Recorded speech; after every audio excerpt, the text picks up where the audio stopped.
Alright, eto na mga kapatid. Yes! Manonood na naman po tayo ng balita. Ito'y galing sa ating Balitang Pinoy TV. Nasa description niyan. I-subscribe yan dahil nag-aatid po yan ng balita patungkol po sa ating Pilipinas kung mahal. At ang kanyang bisita ngayon ay si Sir Banat Bay. Ito ang title, halabog-labog na. Grabe to, just now. Breaking news, Kilay kumanta na. Ayos yung pamagat ha, putik pamatay. Kilay kumanta. Tamba Delicads dito. Ayan. Patungkol po dyan ang ating panonoorin. Kaya kung ready na kayo mga kaibigan, simulan na po natin ito. Uy.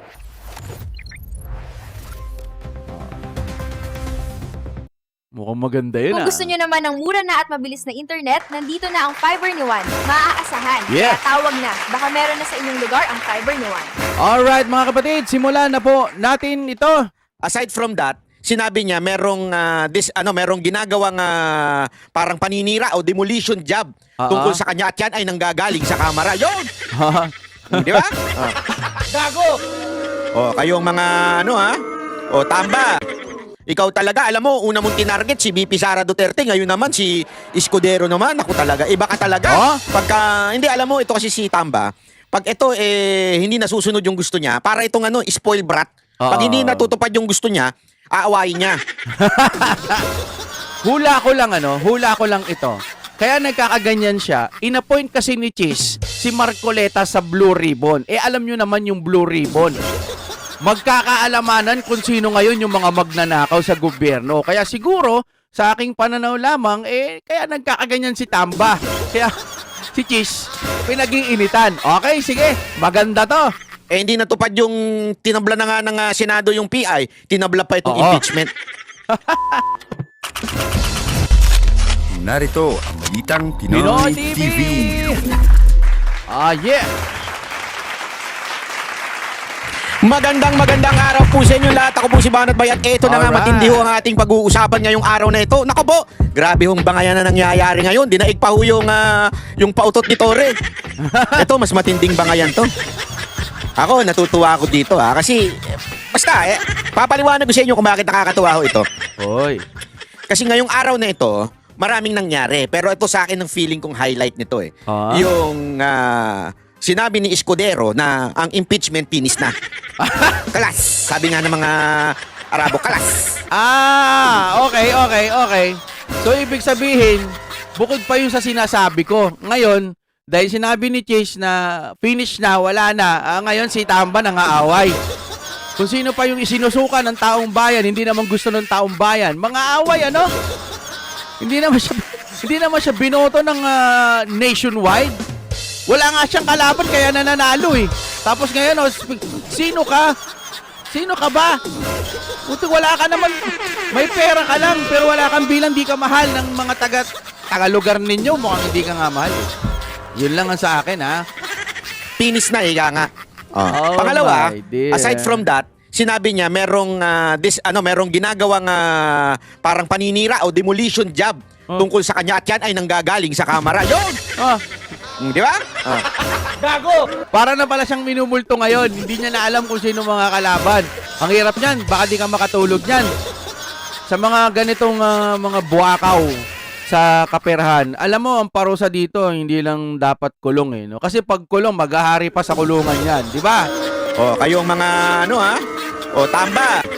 Ikaw talaga, alam mo, una mong tinarget si VP Sara Duterte, ngayon naman si Escudero naman. Ako talaga, iba ka talaga. Ay mga kapatid, habang nanonood kayo, makikisuyo lang, kahit isang pindot lang po ng ating subscribe. Pinaka-importante yung magla-like po kayo. Tsaka kahit konting comment lang, kahit pumuso lang kayo dyan, masaya na tayo. Salamat. Kahit like lang po mga kapatid, tsaka comment. Yung subscribe, kahit hindi na muna yan. Thank you. Hindi, alam mo, ito kasi si Tamba. Pag ito, hindi nasusunod yung gusto niya, para itong spoil brat. Pag hindi natutupad yung gusto niya, aawayin niya.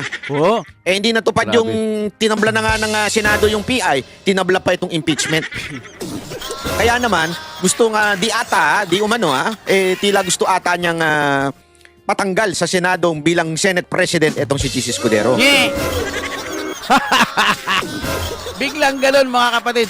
Huwag mo nang hilingin na matanggal si Chis. Baka ang pumalit dyan si Marcoleta o kaya si Bongo o kaya kaanib ng mga Duterte. Ingat ka din sa mga desisyon mo. Palpak na nga lahat ng desisyon mo eh. Palpak lahat ng ginawa mo kay Bibi Sara. Tapos ngayon gusto mo matanggal si Chis. Pag natanggal yan si Chis at tatang pumalit dyan, ay kaalyado ng Duterte, mas lalo kang durog. Diba ano? Pero bago po mangyari ang mga ganyang klaseng usapan, Ayo. ulitin lang po natin ha mga kababayan, baka naman pwede mag-subscribe na po kayo kasi sa mga Yes. nanonood, 52% hindi nakasubscribe. Pero alam nyo ha, Dami, no? nakita ko yung statistics ha, medyo umaangat na po ito. Marami na po ang nanonood na nakasubscribe. Pero kung maaari pa, yung iba pa, yung remaining na nanonood, baka naman pwede hong tayo mag-subscribe. Yes. Okay. O, ito na nga, pag-usapan na po natin. Kaya sabi di umano ni Escudero, abay, merong demolition job na nagaganap. Naku po, pagkatapos nung finish na, yung impeachment demolition job. Ito ang matindi. Oh. Hindi ho pumayag si Escudero ng gayong-gayon lang. Alam mo, ginawa. Siyempre, bilang Senate President, decision mo yung mga chairmanship. Even if sabihin na natin, dinonominate yan, binigay niya kay Marcoleta yung chairmanship. Ayun, grabe na. Blue Ribbon Committee. Yari. Ano ba yung Blue Ribbon Committee? Ito po yung nag-iimbestiga sa mga ulul at mga gunggong at mga tarantadong government official. Yes. Partikular na yung mga gahama, mga buhaya. Ang Blue Ribbon Committee ang nag-iimbestiga dyan, di ba? Ba't nung nakaraan, sino ba nag-iimbestiga sa ganun? Ba't hindi masyadong sino bang dati, bukod kay Marcoleta ngayon? No, ba't parang hindi masyadong gumagalaw? Ewan, di natin alam. Pero napakaganda nito. So, alam na natin. Pinuntirya ni Marcos yung korupsyon sa flood control project. Sino ba tatamaan dyan? Sino ba ang mga kontratista? Alam naman po natin na ang kontratista Agoy. dyan ay yung mga mambabatas eh. Marami ho dyan, kontratista dyan, mga kamag-anak ng mambabatas. I-google nyo. Ito, para kayo na lang kumakalam. I-chat GPT nyo, tanongin niyo who are the alleged kontratista? Kahit Tagalog pwede. O pa House of Representative, lalabas na ho yan. At ang mismong nilagay ni Escudero at pinayagan niya ay si Marcoleta. Bakit? Ano po ba problema kay Marcoleta? Bakit ba mainit ang julo ng mga congressman? Tandaan ninyo, si Marcoleta inapito noon. Oo. Inapi ito noon, 'di ba? Sinipa siya doon sa mga komite na kung saan ginamit nila yung komite na yon para gipitin ang mga Duterte. Para hindi makasali at may pagtanggol ni Marcoleta ang katotohanan, tinanggal siya doon. Niyari siya doon sa mga komite na yon without informing him. Oo. This time, hawak niya ang makapangyarihang Blue Ribbon Committee. Ay. Yun, panalo. This time, Napindot. Kasi may itatanong ako, ito. Di ba sabi niya sa GPT chat, magtanong ka kung sino daw ang inaakusahan na sa kamera, no? Ang nakalagay dito sa akin, Speaker Martin Romualdez at mga kasamahan sa alleged budget insertion. Sabi kasi dito, noong February 2025, nagsampa ng mga kasong graft at falsification at legislative documents sina dating Speaker Pantaleon Alvarez at iba pang mga abogado laban kay House Speaker Martin Romualdez at mga kasamahan niyang mambabatas. Ayon sa kanila, may mga illegal na insertion na nagkakahalaga ng 241 billion sa 2025 national budget. Aray. O, talay. siya na ang pinuno na mag-iimbestiga sa Senado. Yun. Maganda. Ano-ano po ba mga inaasahan nating imbestigahan niya? Number 1, yung di umano allegedly na Swiss account ba yun? O yung account daw ni George Garcia sa ibang bansa. Nako. Sino ho ba nagparatang din yan? Si Marcoleta. Agoy. So therefore, si Marcoleta ang may alam ng katotohanan. Hala. Kasi siya nagparatang So siya may ebidensya. Siya ang may hawak ng Blue Ribbon Committee. So, Hala. maiimbestigahan niya na yan. Di ba? Ang ganda. Kaya alam mo, Marcoleta, Senator Marcoleta, maraming umaasa sa'yo. Taong bayan ang umaasa sa'yo. Pananaw ko ito This is a make or break pagdating sa'yo. Honestly, I'm hoping and as far as I know, never kang natinag. Never Oo, kang oo. bumaluktot. Even a lot of pressure. Remember, maraming galit dito because of the ABS-CBN. Di ba? Pero, nanindigan si Marcoleta. Kaya tuwan-tuwa tayo dito sa mamang to. Napaka-grabe ang paninindigan nito. This time, mas matindi. Sabi nga much is given, much is required. Yes. Ano ibig sabihin nun? More responsibility, more power, more ano yan, mas ano ka dyan, mas aasahan ka ng taong bayan. Kaya isa sa inaasahan dyan, yung dayaan sa COMELEC. Ayan, isa Una yan. yan. Gusto ko yan. Pangalawa, gusto ko yan. yung sinasabi mo, ito, favorite ko ito. Kasi malupit ito. Favorite ko ito, yung pagdating sa bill ng kuryente. Pag nanakaw ng mga power supplier natin sa buong bansa. Yan ang isa sa mga pinangako ni Marcoleta. Pangalawa yan. Pangatlo, yung katiwalian na nangyari pagdating ho doon sa pagpapadala ni Pangulong Duterte. Senator Marcoleta, you know from your heart na binitbit ka ng mga Duterte, ni Pangulong Duterte, ni Vice President Sara Duterte, kaya inaasahan ka ng mga Duterte supporter. Do your promises. O ano mo, isa katuparan mo ang iyong ipinangako sa mga Duterte supporter. Kasi honestly, Senator Marcoleta, ako, at yung iba nating mga kababayan, bitin doon sa investigasyon na ginawa ni Amy Marcos. Parang ano lang yun. Ako, pakiramdam ko, kasi mismo nga si Kaufman, sinasabi ni Kaufman, di ba, na bakit hanggang ngayon hindi pa napapublish yung Senate hearing na yun. Oo, meron. Kasi parang pagkatapos imbestigahan, wala na hindi ko na alam eh. Wala, August na Kaya, ngayong nakaupo na sila, sana lang po, no? Sana lang po umandar yung hearing ni Madam Amy. Kasi pinakita na sa mga mamamayang Pilipino, balubaluktot na ho sila eh. Kailangan ipakita yon ni Madam Amy. Kailangan lumabas po yung katotohanan. Lalo na yung pag-iimbestiga doon sa patsi-patsi lang. Naalala niyo yun? Yung patsi-patsi lang na flood control na halos 1 billion plus kada isang araw ang budget. 300 plus billion sa isang taon. Nasaan na yun? Sobrang laki ho nun. Ano, ganun-ganun na lang yon? Parang sa akin ito pananaw ko lang naman. Parang ginamit lang niya talaga yung mga Duterte nun para ibuduli na naman yung ibang mga Duterte supporter. Sa bagay, nagpabudol naman sila uli. Okay. Sana lang may magawa talaga itong si Amy Marcos. Sana after nitong, ayan na, tapos na, nakaupo na lahat sila. Sana gumalaw na. Hindi yung tatahimik ka na, tapos pag malapit na eleksyon, tsaka ka na naman yayakap sa mga Duterte. Sana wag ganon. Yung mga mata ng mga mamamayang Pilipino, nakatingin pa rin kay Madam Amy. Lang yun. Hindi, okay lang naman yun kung medyo dalas-dalasan yung pambubudol sa mga Marcos. Bahala kayo, buhay nyo yan eh. Hindi ko pwedeng pakialaman yan kung lagi na lang kayo nagpapabudol sa Marcos, problema nyo na yan. Di ba? Wala na akong ano dyan, labas na ako dyan. Ginawa ko na ang lahat. Pati yung iba pang mga social media influencer, vlogger ng Duterte, ginawa na namin ng lahat para wag kayo magpapaniwala dyan kay Amy Marcos. Nagpabudol pa rin kayo. Wala na tayong magagawa dyan. Re-respetuhin ko na lang yung desisyon ninyo. Pero, Okay, Senator mahal. Marcoleta, kami po nabitin doon sa investigasyon na ginawa Yes. ni Amy Marcos.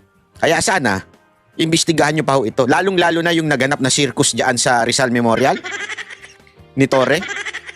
Umaasa kami iimbestigahan mo yan kasi, sandali, sino nagbayad ng Rizal Memorial? Gobyerno ba? O partikular na tao? At kung sino mang partikular na tao, tama ba yun? Kasi remember, bilang public official, bawal kang tumanggap ng kahit na ano. Whether in deeds, financial, bawal kang tumanggap. So, ganun pala yun. Ibig bang sabihin nito, tumanggap si Torre na libre yung Rizal Memorial Stadium? Sino yun? Is this a state-sponsored event? Meron ba itong kaukulang tamang mga papel, dokumento? Ang makakasagot lang yan, si Torre. Ang makakasagot lang yan, DILG. Mantakin mo na doon yung sekretary. Luko-luko rin yung sekretary ng DILG. Mantakin mo, pinirmahan niya yung travel permit ni Baste kasi bilang DILG secretary. Alam niyang aalis wala sa Sunday si Baste. Oo. Way ahead of time, alam na niya. So, ibig sabihin, alam niyang nung mga araw na yon wala si Baste. Kaya, yun yung sinet araw. Diba? Yun yung sinet niyang araw. Ito namang mga ibang gunggong, duwag. Pero tignan nyo muna, huwag kayong anga-anga. Sinet, may lakad siya nung time na yon. Hindi niya pwedeng, kahit sino naman siguro, importante lakad mo, putya, ika-cancel mo dahil lang sa suntukan. Paano kung may i-deal kang malaking business o kaya para sa Pilipinas, etc. kung ano pa man yan. Pinirmahan pala, alam Alam na ganitong schedule, aalis pala. Itong si Sir Baste. Tapos, DILG, tapos nandoon sa laban. So, ang alam tuloy ng taong bayan, bakit ganon?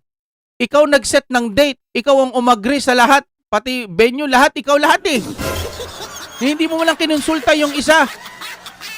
Para sa akin, parang, ano ba yun? Professional ka ba?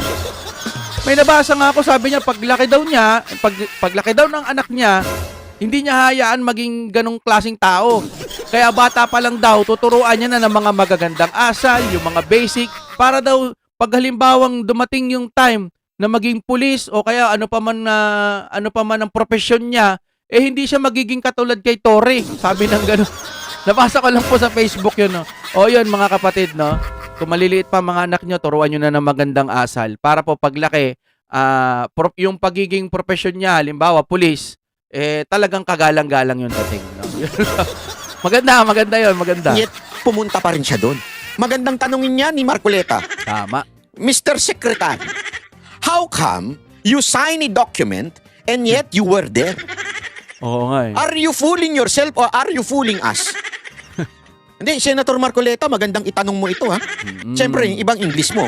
Malupit ang English mo. Abogado ka, Pero magandang tanongin yun, mantakin mo. Are you there as a circus? Are you there as a clown?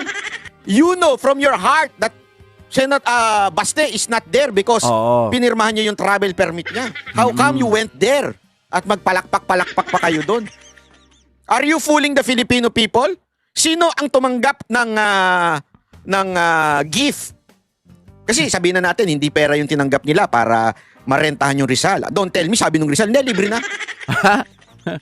Bakit? Bakit nagpalibre? Kailangan malaman niya ng taong bayan. Ang daming dapat alamin ni Senator Marcoleta kay Torre. Agoy. Yan ang inaasahan ng taong bayan. Ako, bilib ako kay Senator Marcoleta. Taas ang kamay ko dyan. Hanga ako dyan. Pero pag hindi niya nagawa itong mga sinasabi natin, maniwala kayo, it will be make or break sa inyo. Honestly kung sino man nakikinig sa inyo dyan na nasa paligid ni Senator Marcoleta, lalo ka na Katibinag. Pinanata si Katibinag. Hindi, kung, ito lang, this will be make or break kay Senator Marcoleta. If nagawa niya to, naku po, maniwala kayo. Maniwala kayo. Ang tindi ng future ni Marcoleta. Kasi, di ba sinasabi nga nila, si Marcoleta ang parang Miriam Defensor. Di ba? Kasi sa tapang, sa talino, sa galing. Akin more than Kasi kahit pa paano, si Miriam, magaling, matalino. Pero, ewan ko for me, yung masasabi ko may paninindigan talagang matindi si Marcoleta. Para sa akin to, okay, magagalit yung mga tagahanga ni Miriam Defensor. Pangalawa, mas nakaka-communicate si Marcoleta. Bakit? Kasi, Tagalog, Mahinahon. pag nagpaliwanag, napakalinaw. Ako, tagahanga ako nung kanyang programa dun sa isang istasyon. Talagang pag pinakinggan mo siya, ang tindi ng paliwanag niya, logic niya, talagang maiintindihan ng ordinaryong Pilipino. So, in a way, may advantage siya compare kay Miriam. Kasi si Miriam, masyadong malalim. Matalino, magaling, may paninindigan, not question yun. Kaya lang masyadong malalim. So, sobrang lalim, minsan hindi na maintindihan. Unlike itong si Marcoleta, matalino, may paninindigan, magaling, pero nakukommunicate niya. So, I think, Marcoleta is more somehow mas makaka-advance kay Senator Miriam. Okay? In that aspect. Not the greatness it's more on how to communicate to people. So, sa akin, mas malayo ang mararating ni Marcoleta. Para sa akin po yon. Kaya lang, this will be make or break. Kasi ang taas ng expectation sa kanya ng tao ngayon. Ang taas talaga. Tapos naging Blue Ribbon Committee ka, head ka pa, chairman. Ang taas lalong tumaas. Tapos pag hindi mo nagawa, maniwala kay sa akin, Senator Marcoleta, ikakabagsak niyo yun. Baka kasi madismaya yung mga sambayan ng Pilipino. Parang katulad kay weak leader, 'di ba? Ganun ang nangyari. malaki ang expectation ng tao. Tapos ngayon halos isuka na siya. Tapos biglang maglalabas ng survey, tumaas daw ang tiwala kay Tamba tsaka kay Bibi. Parang yung Okta, no? Parang silang mga bugok-bugok. Biglang lalabas kayo ng mga ganun. Ano bang silbi nun? Mind conditioning, wala na, laos na yun eh. Palpak na yung ganun eh. Survey? Pero ako, optimistic ako pagdating kay Marcoleta. Kasi alam kong gagawin niya eh. Pero pag sakali lang hindi niya gawin, kunwari, halimbawa lang naman, pero I don't think mangyayari. Kunwari lang tupakin siya, kainin din siya ng sistema. Wala na. Yun lang. Wala na. Kasi ito na yun eh. Binigay na sa'yo yung baton ng kapangyarihan, tapos di mo ginamit. Kumbaga, nandito na yung stage na yun. Ito na yung pagkakataon mong bumawi doon sa mga buhaya na inapi-api ka. Ito na ho yun, mga kapatid. Galit sa taong bayan yan. Pero pag ginamit mo, maniwala ka. Matindi ang kakahatnan mo, Senator Marcoleta. For sure. Taong bayan ang Yes. mag-aangat sa'yo. Kasi ganito eh, pwedeng maging number 1 ulit siya sa susunod na Senate, o kaya pagka magiging Vice President siya, pwedeng pasok din siya. Yan. Kasi matalino ho talaga, napakagaling niyang magpaliwanag. No? Kung wala ang Duterte, pwedeng Bongo, tsaka siya. Yung mga ganon. Ayaw na talaga ng Marcos. Marami nang may ayaw. Kaya, sa mga gustong magpilit, Marcos pa rin, hindi na nga ha? Siguro hanggang dito na lang tayo, mga kapatid. Huwag na kayong umasa sa Marcos. Marcoleta po, no? Tignan natin kung anong kalalabasan nito. Sana nga po, gawin niya yung kanyang trabaho. Nandun na siya. Ito na yung blue ribbon. Ito na yung bato. Ipupukpok mo na lang sa mga magnanakaw.